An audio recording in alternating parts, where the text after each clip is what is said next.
I'm just guessing you will wear it? Yes, yes. Yes. Then we need to make it fit you. And in order to do that, I need a couple of measurements from you. Okay. Today's video will show you the right way to scale a helmet for cosplay. By the end of this video, you'll learn how to get a perfect fit and how to avoid the most common mistakes when doing your build. But first, let's dive into why getting the right scale really matters in cosplay. Alright, so let's talk about why scaling is such an important deal in cosplay. Having the wrong size can be both uncomfortable and throw off the look of the entire project. Helmets need to fit snugly for comfort and accuracy, especially if you're going to wear them for hours at events or even at photo shoots. One of the biggest misconceptions when it comes to scaling is relying on the circumference of the head alone. While it gives a good guide, it's not accurate enough because everyone's head shape is a little bit different. Some people have a more oval-shaped head, while others have a more round-shaped head. So even with the same circumference, you will still get a helmet that might be too narrow or too wide for the wearer. This is where additional measurements come into play. The two measurements that I tend to use is the width from above the ear to the other side, and then from the front of the head to the back of the head. These extra measurements make a huge difference, especially when we're talking about adjusting a 3D model or 3D pattern for the perfect fit. So skip the circumference only method and take the time to get those other measurements correct. It's the only way to get a comfortable and proportionate helmet. The best way I've found to take these measurements is using a cosplay caliper. This makes it trivial to take these measurements, and it's super easy to print. On the off chance you can't print the cosplay calipers, there's always a possibility to use two cardboard boxes, place it on the desk, put your head between them, and then measure the distance. Now that we know which measurements to take, I've actually developed a tool to make this process even easier. This tool lets you input your head's width and depth, and then it generates a stand-in model for you to size your helmet around. Let me show you. Once you've measured the width from ear to ear and the depth from front to back, just enter those values into the tool. It creates a virtual head that's customized to your shape, which you can then use to scale your helmet model or test patterns directly.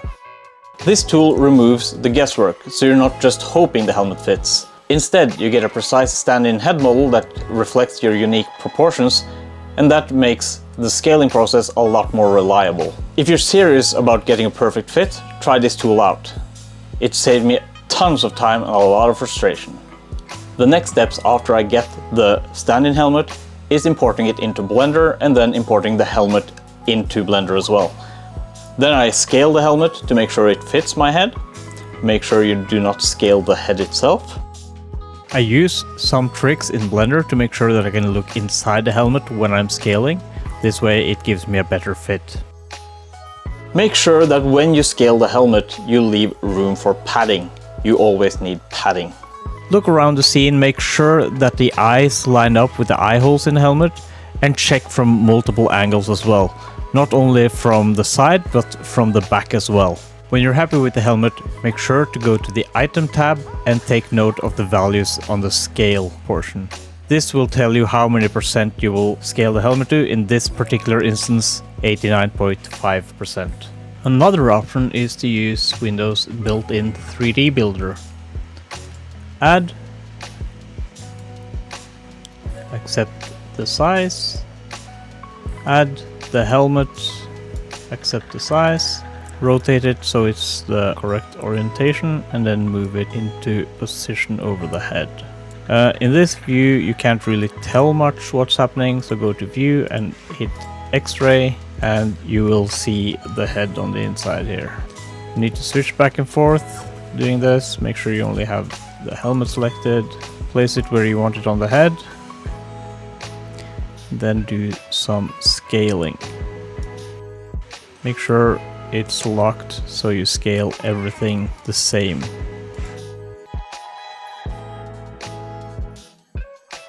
I find this a bit more cumbersome than using Blender. That's because I'm used to Blender. When you feel you've got the correct size, look at the percentages down here and take note of them. After you use Blender to make sure you get a good fit of the helmet, you shouldn't go out and print it right away. Print some critical areas of the helmet. One that I really like is a slice right above the eyes and the ears. To make sure that the helmet will fit, If you have a one-piece helmet like this one, make sure you print the bottom of it to make sure it goes over your head. If all of those are correct, then go ahead and print the helmet. Here you can see a little selection of the sizing rings that I print. When I print helmet for other people, I print one of these kind of rings, take some measurements, send it to the customer to make sure that they can see if their head will fit in this opening. There we go. And then we have the front. Oh.